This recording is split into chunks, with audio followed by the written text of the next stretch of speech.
We are recording. It is Monday, March 23rd. This is the SIG release bi-weekly meeting. This is a Kubernetes community meeting. We adhere to a code of conduct. I ask everybody please do that.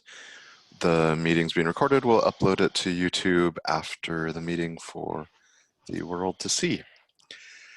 In the usual place in Google Docs, we've got our agenda and minutes. If anybody would like to take notes, please go ahead and do that.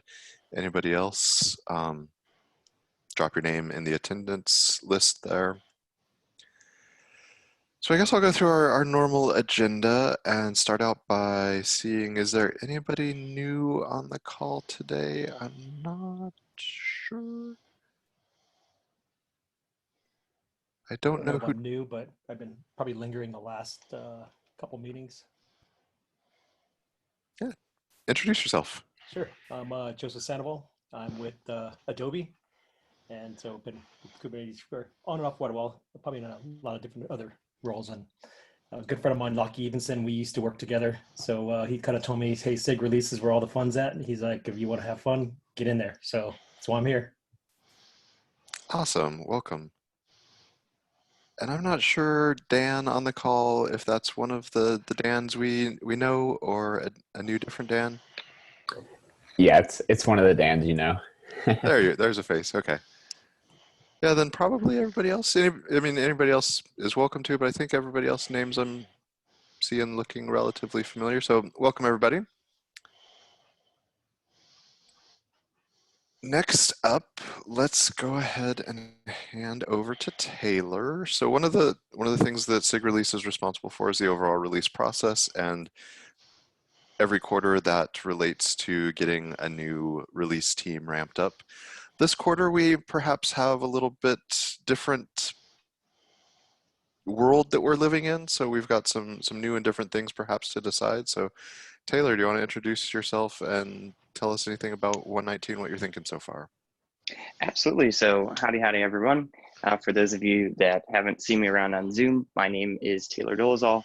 I work at a very easy to name big media company, and it's very interesting times indeed, kind of seeing everything that's closed down and seeing the influx of people working from home. Again, happy to have you all here. I'm very excited to help out with release 119. And then I know that over the weekend, that was some of the discussion was kind of around what we want to do with 119. If there's any chance that we might be able to slow down, you get to see, you know, it kind of drawing from LTS and some other things going on. So definitely looking forward to conversations around that. And then of course, working with all of you and making the release as awesome as we all are.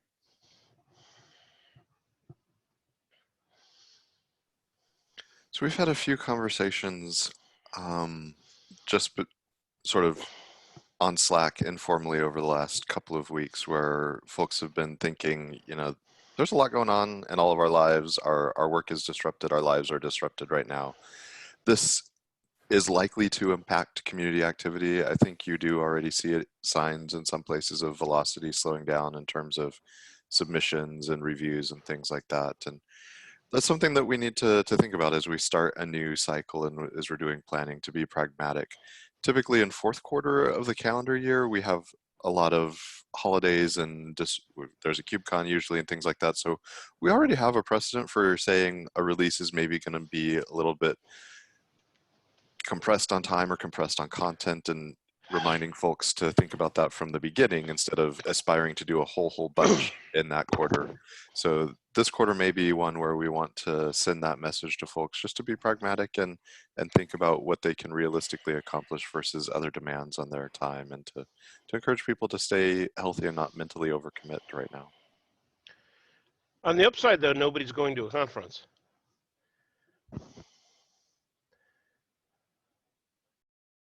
I think some people are having the equivalent of parent-teacher conferences every day, though, for school. So yeah, there's a lot of variables that we're not accustomed to dealing with day to day right now that I think we just gotta. I mean, and I see this already as a characteristic as a community, as open source folks. We are pragmatic, so we just maybe need to think about being a little more explicit on that over the coming weeks.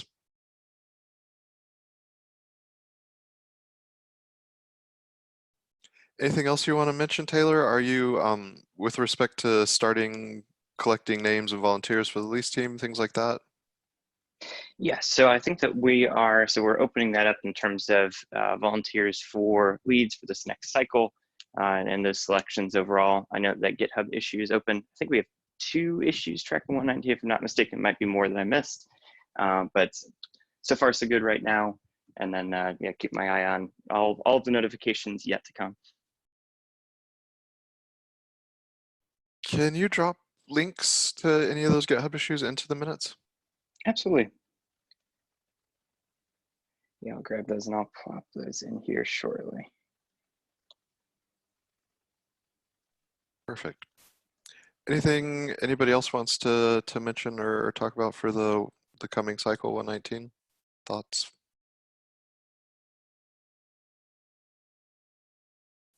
All right. So our standing agenda, next up, we've got sub-project updates. For the most part, though, things have been relatively quiet on a lot of these. So licensing has been relatively static, but is there anything anybody wants to say about that this week?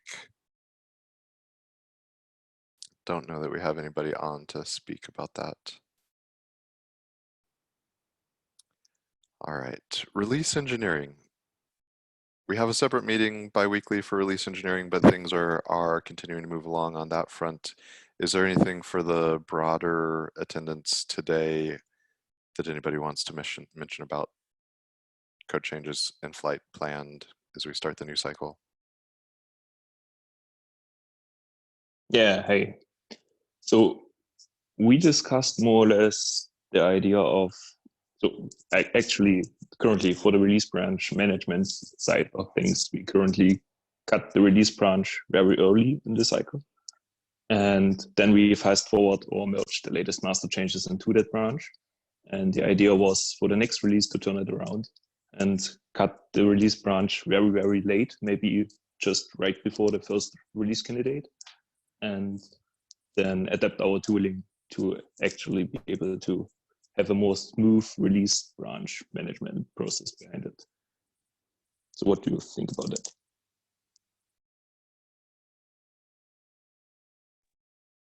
I'm a huge fan of this. I think it's a great thing to do.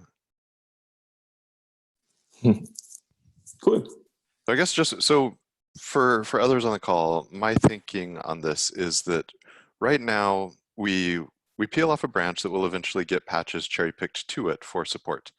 We do that notably early in the release cycle, which means things that are on the master branch in terms of Git need brought over to the release branch. The branches are basically one-to-one the same in a converging sort of way. We're doing literal Git branch fast forwards, and the release branch is just tracking master. At the point that we have code freeze, less and less should be coming into master. We're still pulling 100% of it over to that release branch. But once we have code thaw, master goes ahead and diverges to the next release and only cherry picks come back. So really any time before code thaw, the branch can be created and the same workflow would happen.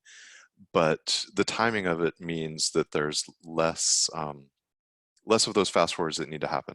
The rationale for having had those fast forwards, I believe historically, has been to get more test coverage.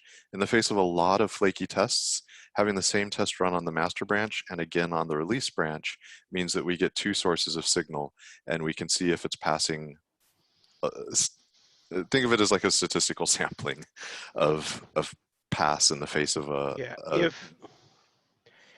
If I recall correctly, though, there was one other reason for doing that, which was namely that even though we have a pragma about, for example, what you can merge during code freeze,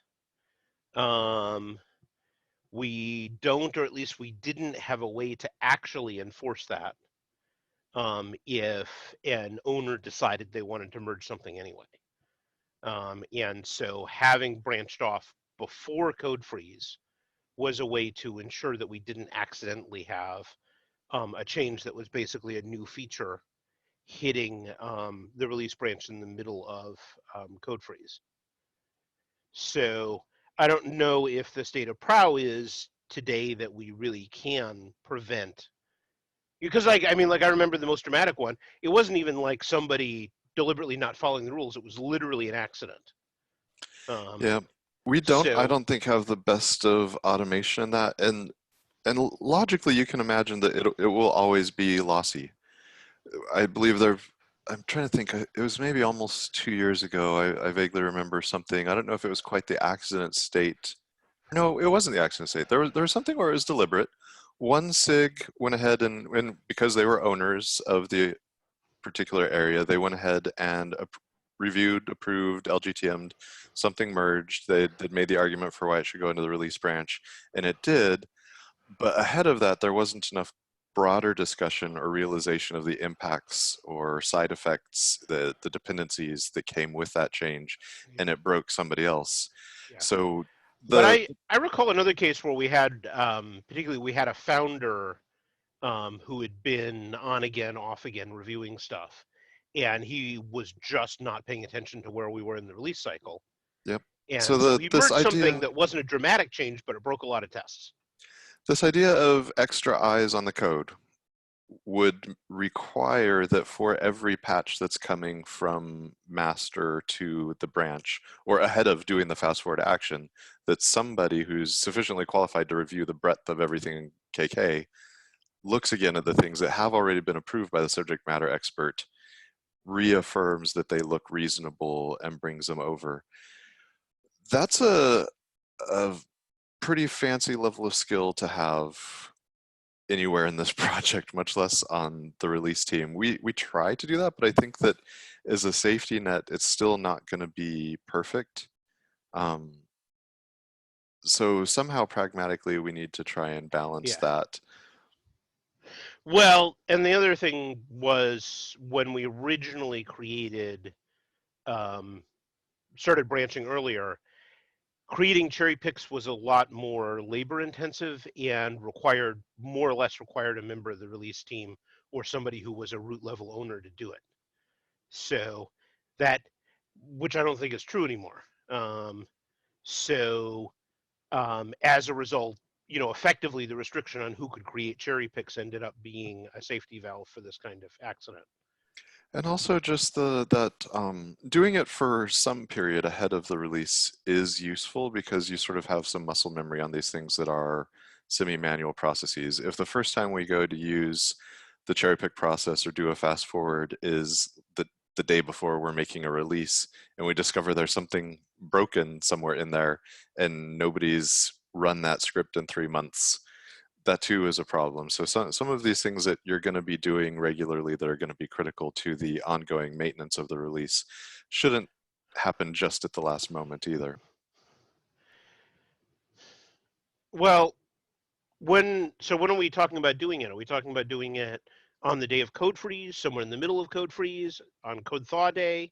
I don't know that there's a specific date chosen other than to suggest that we do it later than how early we are now. But that, Sasha, has it been decided specifically? No, I don't think so. But my idea would be to do it on the same day as we cut the first release candidate, right?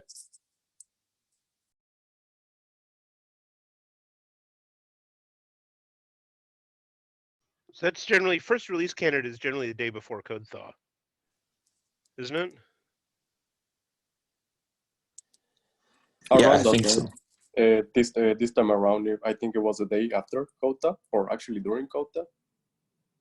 But yeah, Yeah, that's obviously the latest we could create the branch. We have to.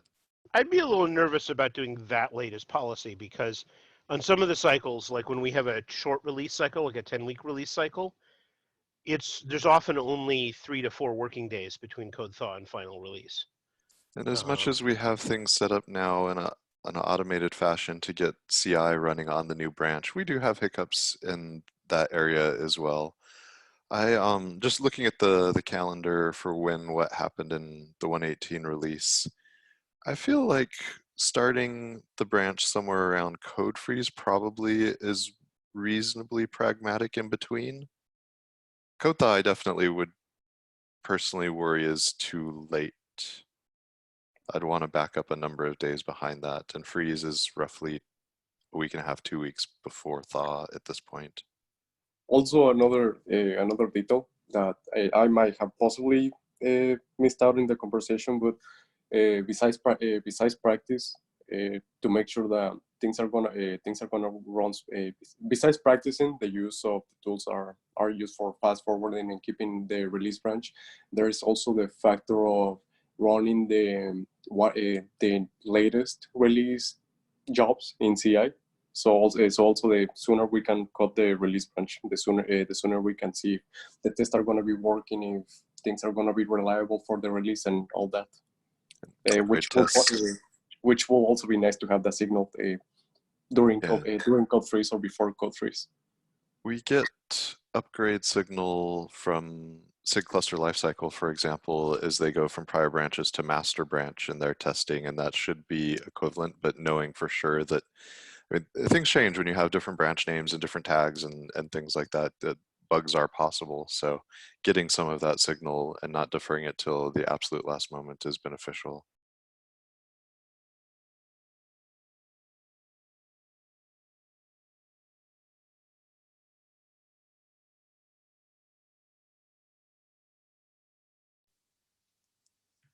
So if we choose a date in between somehow, then we wouldn't be able to get rid of this branch fast forward script, right? Yeah, it wouldn't go away completely. And I think we would probably, like Josh was alluding to, having somebody look at, it's not just run the script, but look at what will be pulled over as a part of running the script. That's something that we practiced in the past, but maybe has become a little bit mechanical now, and we'd need to make sure that people are engaged in that. Quick question, Sasha, is there an issue for this conversation? Or anything in the handbook or documentation? Not right now, no. But I can open up one. Yeah, even if we don't change anything, the fact that we are talking about it, I think it will be useful to document the reasons why, if we do something or if we don't do anything, just document why. Yeah, I can take care of that, sure.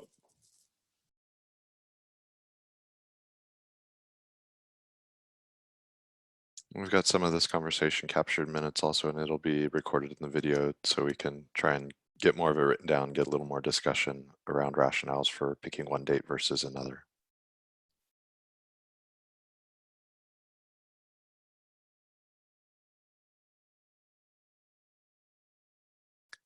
Any other release engineering things folks want to talk about today?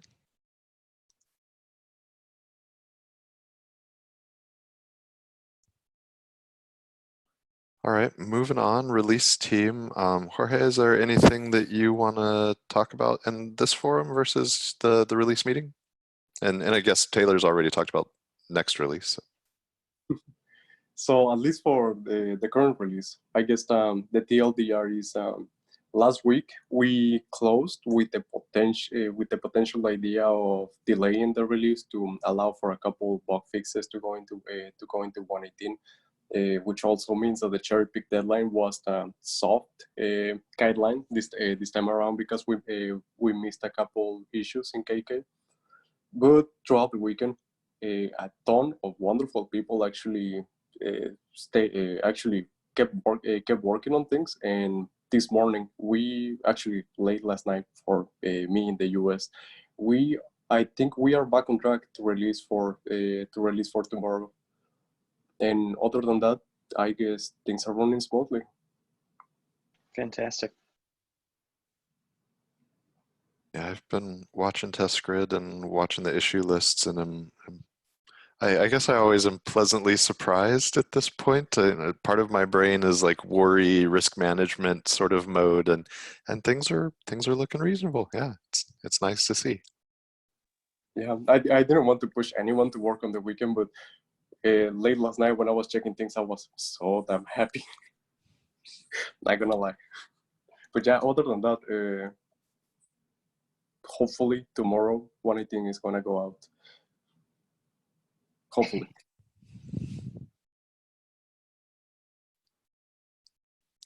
Yeah, Bob mentions in the Zoom chat that there's a kubectl skew test failing, possibly GCP resource related. I too saw a few things that looked like kind of flakes that would point at underlying infra issues as opposed to the test itself having a actual true positive failure.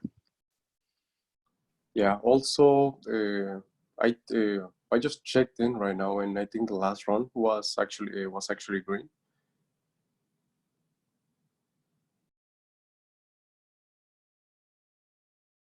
Yeah, I just took a look too. It looks like it is.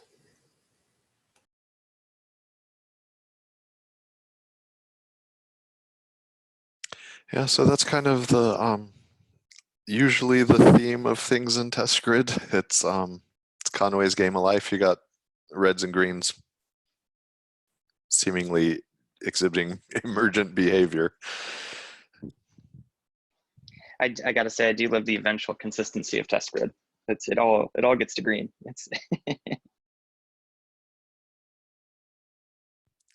All right, any other release team things folks want to talk about this week? Taylor, on the 118, I forgot to ask earlier, or sorry, 119, I forgot to ask earlier, do you have a target date for when you want to try to have the team formed? I know we talked about kind of things being a little more relaxed right now. definitely, I'd say to keep it slightly lax, I'd say at least it'd be great to have the leads selected. I'd say probably sometime next week, just give everybody time to get the release out and kind of deal with everything, let the dust settle a little bit. So I'd say probably end of next week, Friday would be good. I'm not sure, check my calendar. So that'd be fine. That shouldn't be a problem. I think that's the 3rd, if I'm not mistaken, of April. Yeah, it would be. Cool. But yeah, I'd say that would be good. And then that'll allow us to kind of see how things shake out on GitHub in terms of those nominations, and then to get that shadow survey out as well. Makes sense. All right, I guess moving on then, subprojects. So the working group LTS, the working group around investigating the project support stance is one that was, what is the word? Sponsored by SIG release. So we periodically have readouts on that here. 2 weeks ago, we talked about it a fair amount. I think for most of the folks in that working group, it's not even a secondary, a tertiary thing on our minds, and not a lot has gone on there over the last week or two. I don't have any updates personally. Josh, I'm not sure if you do. So I haven't looked at the KEP today. Nick was going to take on having the comparison between the two major options. That is patch support for one more release versus lengthening the release cycle to 4 months, both of which we discussed. That's the one thing that's still missing from the KEP. And then, of course, we need to get a number of SIGs engaged with it, which is one of the things that our working group crew is working on.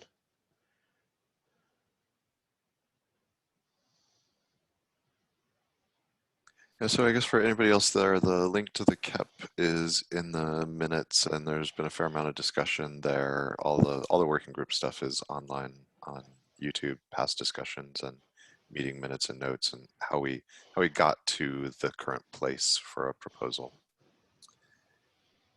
All right, so can't speak. Test grid dashboard review. In a way, I think that has just been happening in parallel in the background right now as people are looking at 118 status. I don't know, do folks want to walk through looking at it right now? Or I feel like for where we are just at the moment, there's a whole bunch of eyes already on it from release team.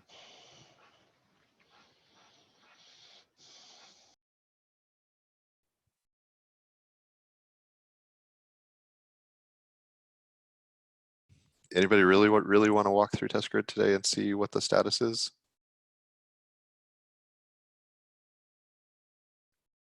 I think we've spoken to it already. There's been some flakes over the last 2 days, but things are looking reasonably good. All right, in that case, the project board review. Just gonna bring this up and I guess I can share my screen.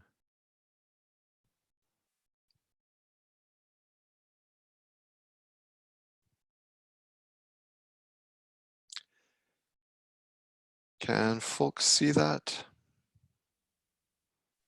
Yes. Yes, indeed. Yeah. And the links in the minutes too. It may be easier for you to pull it up just yourself as opposed to watch the screen. All right, so I'll walk through the in progress and see if we have any updates. The first one, things related to Go modules and Go path, is issue number 82531 in KK. There's been a whole bunch of work going on around Golang things, and Stephen, who I don't think ended up on the line today, had been doing some stuff just recently, but I'm not sure it actually touches quite on this. So we've got image updates coming and trying to move things forward to latest Go releases this week.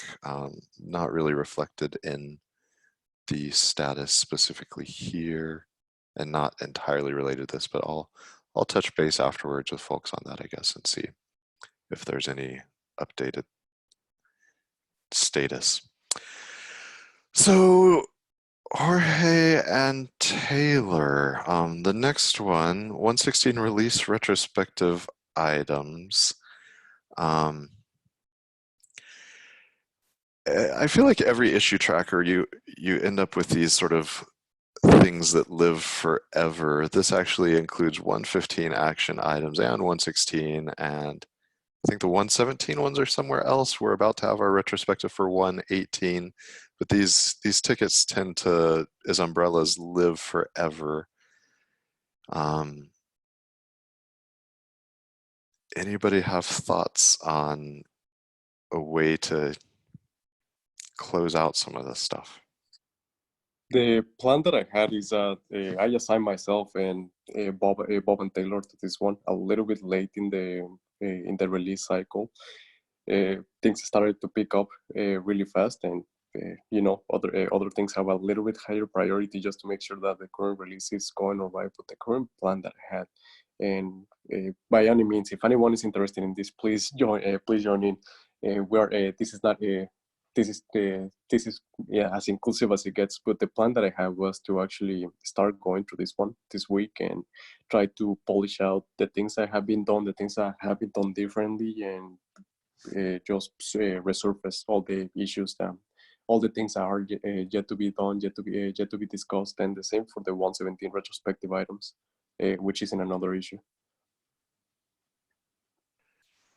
So what are your thoughts on the process of sort of having one giant action item umbrella? Like at some point, if it's a big list, I feel like there's always going to be some item in it that's not done yet, so the thing sits there open. But it's sort of confusing to look at because there's so many things. And well, for example, like needs issue. I wonder if we should just scrub through this, decide for some of these things, are they still relevant, open an issue and let them be tracked separately and close this out. And then we can, it's a little easier to, for a list of individual issues, we can prioritize them and engage on them as needed or decide we're not going to enclose them. But when it's a bucket, the thing just feels, from a project management perspective, I guess, harder to wrap your head around or drive forward to some completed state. No strong opinions on having doing what you just said, but another piece of context that I feel it's important and useful for this discussion is that you should, at least in my experience, there's a need for to have someone who is constantly helping to with the retrospective items. At some point initially, I believe it was within the scope of the emeritus lead, but emeritus lead actually at the beginning, I believe it was within the scope of the release lead, but you know, the job gets really busy and then you cycle out emeritus. Then I believe it was put in the scope of the emeritus lead, but similar things. So a lot of these retrospective items have been getting looked at by people who are willing to go back on this and take a look. But that's a little bit that's that's an independent effort from any position that we have right now. And I think as other people come in later, they lack some of the context. It's hard to recreate what was, like, if you've got a bullet list with a few words each, what all was behind the thinking that led to that bullet list. In the moment, it's fairly obvious maybe for the team, but for the next team or later volunteers, it can be confusing what the intent was. What was the problem? What was the desired outcome? So do you feel like, I guess what I hear you saying maybe is that we need more continuity in how we handle these things, but do you have thoughts on, aside from maybe like formalizing this to ensure that it is part of somebody's role, whether emeritus or a new different role, but do you have some thoughts on what you think would be useful there? One thing that I was thinking, and you know, this might be this might be a little bit too out there, but I was thinking that we could throw some of these work into the SIG into the SIG chairs. You know, someone like you or Stephen, but you know, also you already do so much work, which just kind of begs the question of whether we can get a new chair or tech leads or some other position like that who some other person who actually looks into this and is static and constantly looking at things. Yeah, I do think the SIG chairs or leads, whatever word you use, the role sometimes hasn't been defined as well as it should be. But in my mind, I view those people as not just ones who organize meetings, but ones who have been present for a while and understand some of the bigger picture and can provide that continuity. So yeah, I think it's reasonable for us leads to take on some of this.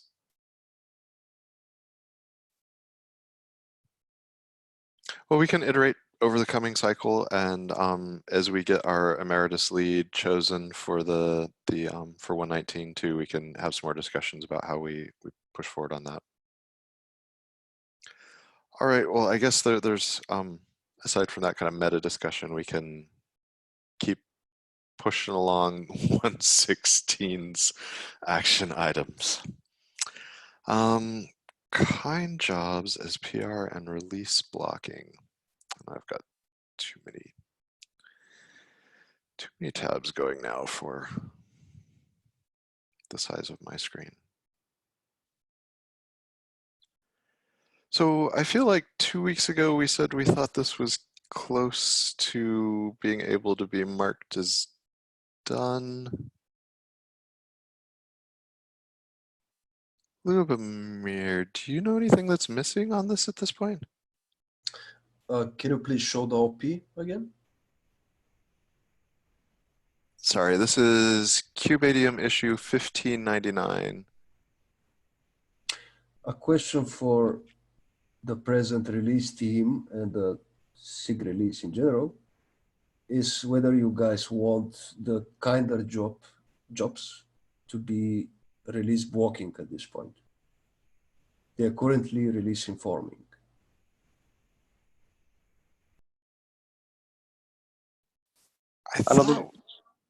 Sorry, go for it.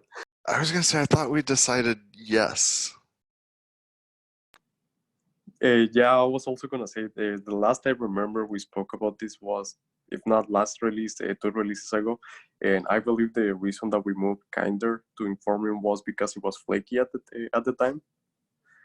If it's not flaky, if it runs constantly and it's useful, which I think it is, definitely I believe we can move it to informing now. So there are occasional flakes, and some of them are very difficult to understand. But they are related to Docker and Docker setup. So my personal preference is that if flakes are concerned, we should keep them in informing for another cycle.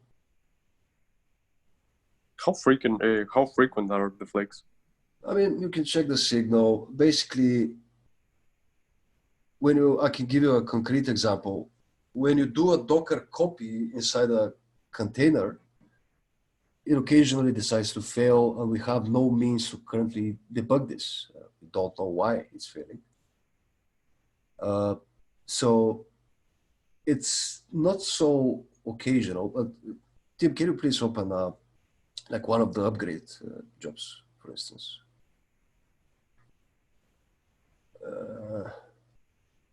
Yeah, so I believe this is the red boxes here. And we don't know how to solve them, these flakes, but occasionally they stack sequentially like 5 in a row, and the job turns red. So again, if this is a concern, we should keep this in informing. The response is that we don't know why it's happening.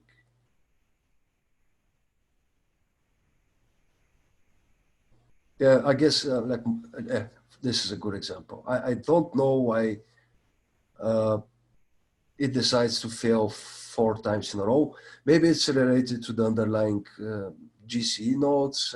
Really, I have no idea. But other than that, the signal is mostly green.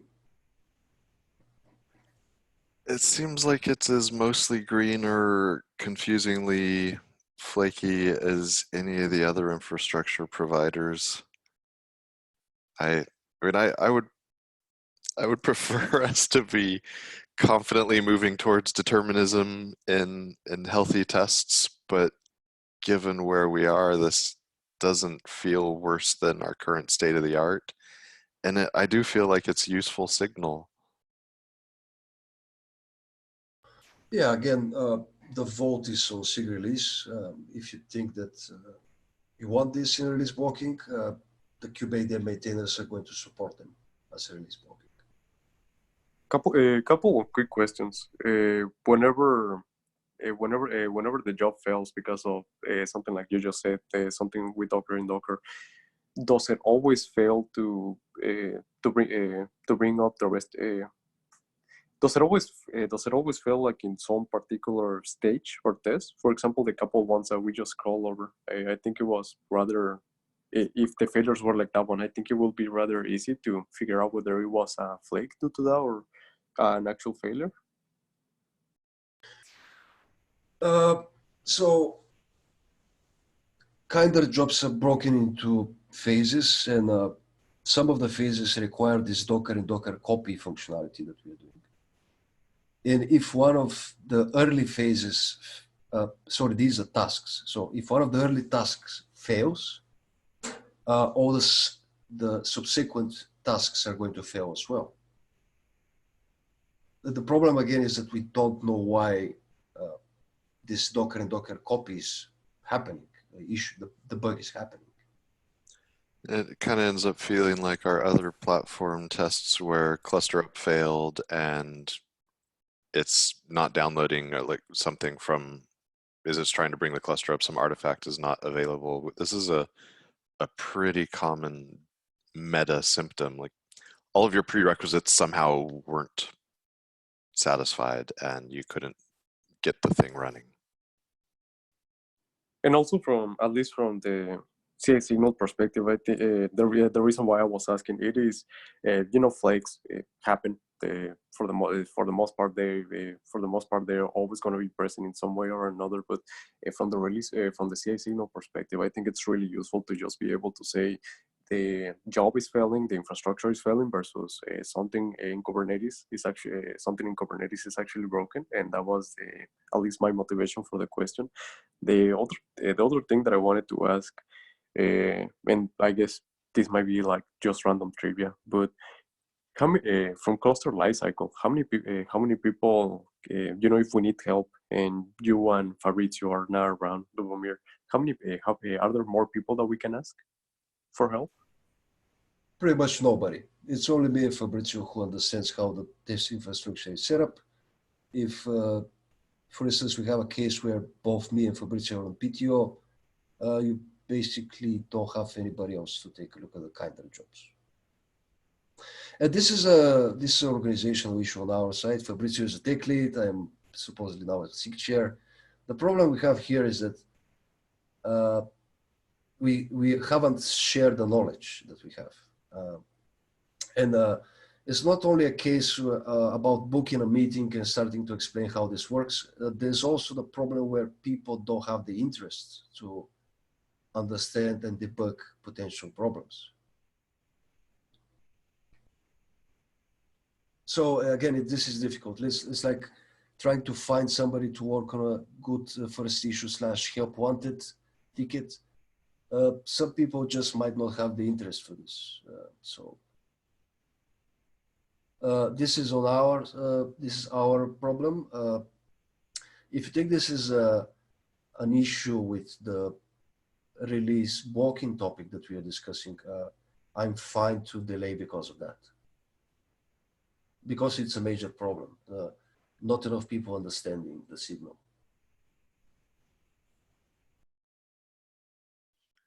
So what do folks think about pragmatically recognizing everything that we said, giving it a try? We could promote it to blocking, give it a month or so, see if we feel like it's been too painful and decide still. I mean, I don't know that we have a strict criteria for when and how we set the bar. Like I don't want to move the bar on people who are trying to get things into 119, but I also would like to get additional signal, and somehow we need to be able to make a decision. Do we trial it? Do we just go for it? Do we wait until it's always green and we have this flake sorted out? I feel like those are our options, and I'm kind of feeling like let's go for it pragmatically and evaluate again in a while.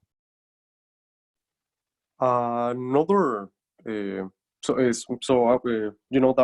proposal, a second proposal, is technically master informing jobs are they should be as release block. Between quotes, they should be as release blocking as the master blocking, with the caveat that some jobs have some things in them that like so master informing, the jobs that we have in there, they are as important as master blocking. And normally, I believe the motivation for grouping them in a different dashboard was to kind of inform us of situations like this one.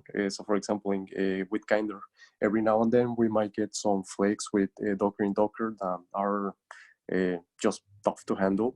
With the scalability jobs, they run 5,000 nodes, and we can only run them once a day.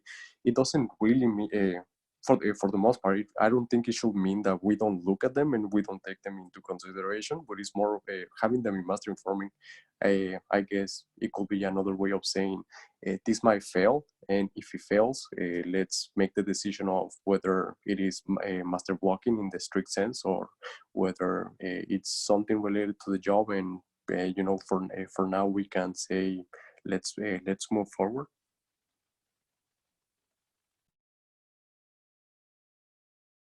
Yeah, that's true. And we do have criteria of what it takes for a test to be sufficient in order to be in blocking. I believe that this one is like its flake rates are low enough from what I'm seeing go by to still be acceptable as blocking.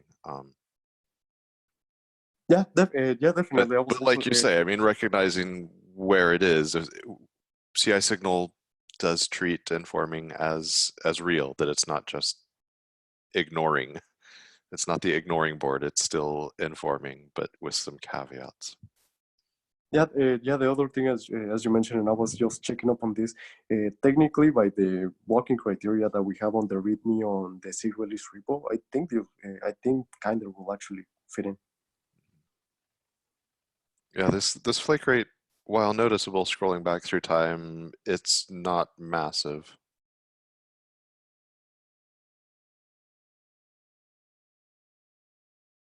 Well, I'll summarize some of this, I guess, into the issue there and see maybe Taylor, some of this will fall to Taylor on the next release, whether that team is willing to accept some risk here. And so Lubomir, I heard you say you will support, or SIG cluster lifecycle would support it as blocking at this point if that's the decision, but I guess I still want to hear maybe a little bit more about how worried you are about the cost of doing that. Like, I don't want to be putting SIG cluster lifecycle out dramatically if we declare this as blocked.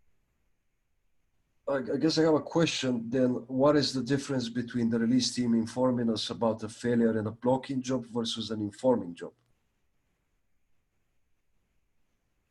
From the release team informing cluster lifecycle about a failure, there should be no difference in how there should be no difference. Yeah. But if it's not strictly in blocking, well, so I think what I hear you asking, Lubomir, is what's the resolution path? Like, what resolution is required distinctly for the two paths? If it's in blocking, we're either going to rationalize it as kind of the standard flake and carry on, even though it's failing, like kind of do an exception for it, or require it to be fixed. If it's informing, I don't think we would require it to be fixed ahead of release, but we could still make the same exception rationalization there because we're actively looking at, not just ignoring. So given the flake system, symptom of the flake, I feel like the normal outcome here is gonna just be, in both cases, neither of them that we would actually solve the underlying problem versus, for the most part, be recognizing that it fits the expected pattern of flake and accepting that. Yeah, because of the uncertainty of this Docker issue that I've been describing, it would be my preference to keep the jobs in informing for now, because I really want to resolve this problem. It's not, I'm not scared of the extra burden of being into master blocking. I just want to resolve this problem at some point. We just have to reserve the bandwidth for people to debug it, and it's currently it's not possible to do that. So maybe we can again delay this ticket, potentially re-examine it again for the next release. I'm definitely fine with that, and I think that you're kind of is a lead into cluster lifecycle tech owner related to this. You're the last voice, I would say. So I'm willing to go with your call there. Yeah, let's do that for now.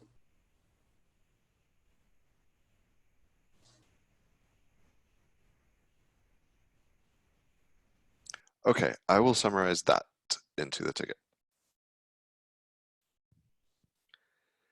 Next on the in progress list is community issue 3623, setting up a biweekly meeting for licensing subproject. I'm pretty sure that hasn't happened and has been low on the list of things to get done.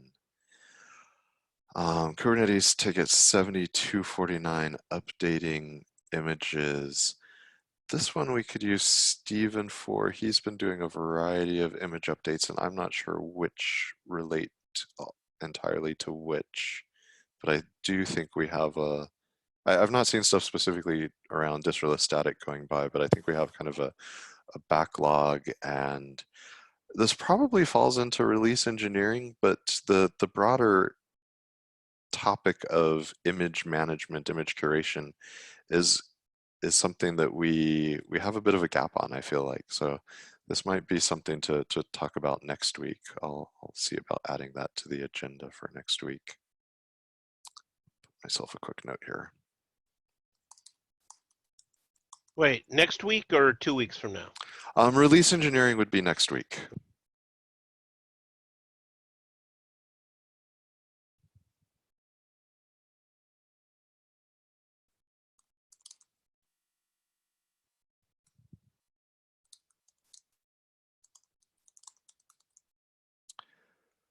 All right, next up, triage labels. Community issue 3455. This has been being talked about a whole bunch for years. There's a KEP right now kind of related to this. I'm not sure if it's reflected here. Yeah, we've got a link off to it. So that's still, I would say, just kind of in discussion then. More image management stuff in KK issue 75-114.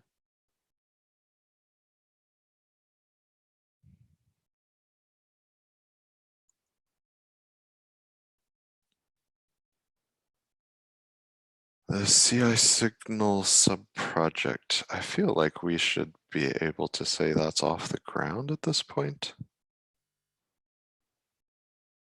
Am I overstating that, Jorge? That one is more or less, I think, in a stable place. There was, after it was brought up, there was some conversation with people from SIG testing on the proper scope that we should have, and I think we landed in a decent place. The last time I brought this one up, Steven mentioned as an action topic that he was gonna go through this one and summarize it, and I guess put in a more readable thing that we can probably write a cap and get it up and running now.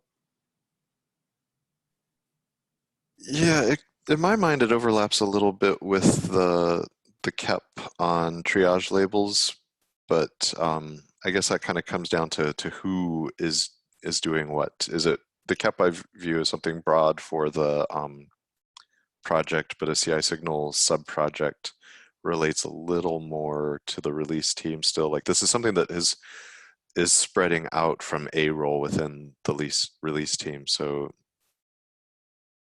as much as it feels like we're getting towards operationalizing something, I don't think we have like the equivalent of a role handbook or a this isn't a chartered sub project where its scope and deliverables and actions are fully defined just yet. But I do also recall Stephen having said he would summarize some of that. So I'll just ping on.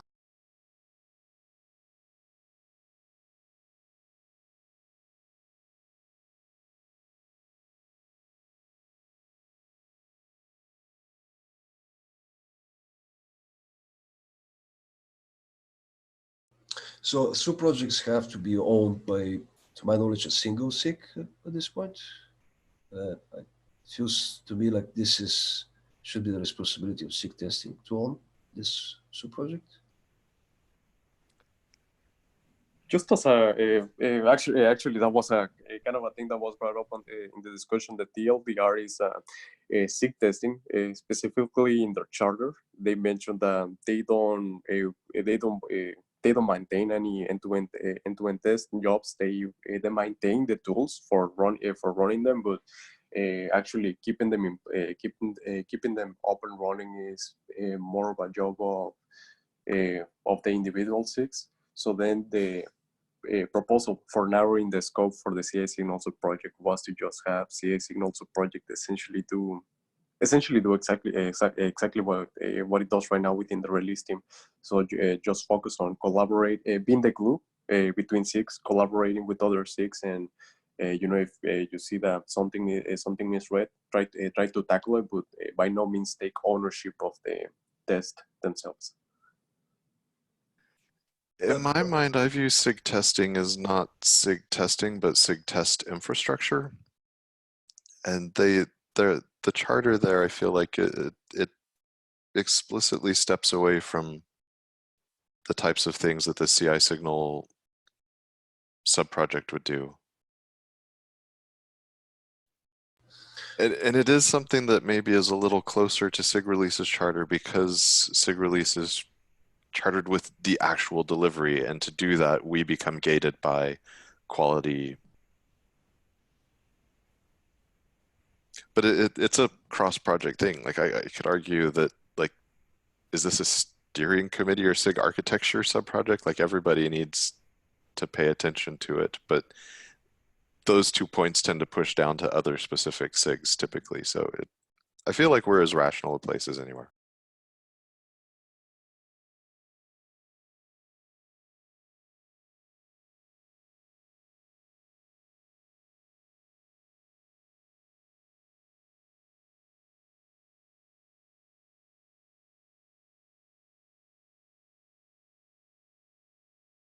Just jotting a couple of notes here because this spans a bunch of things.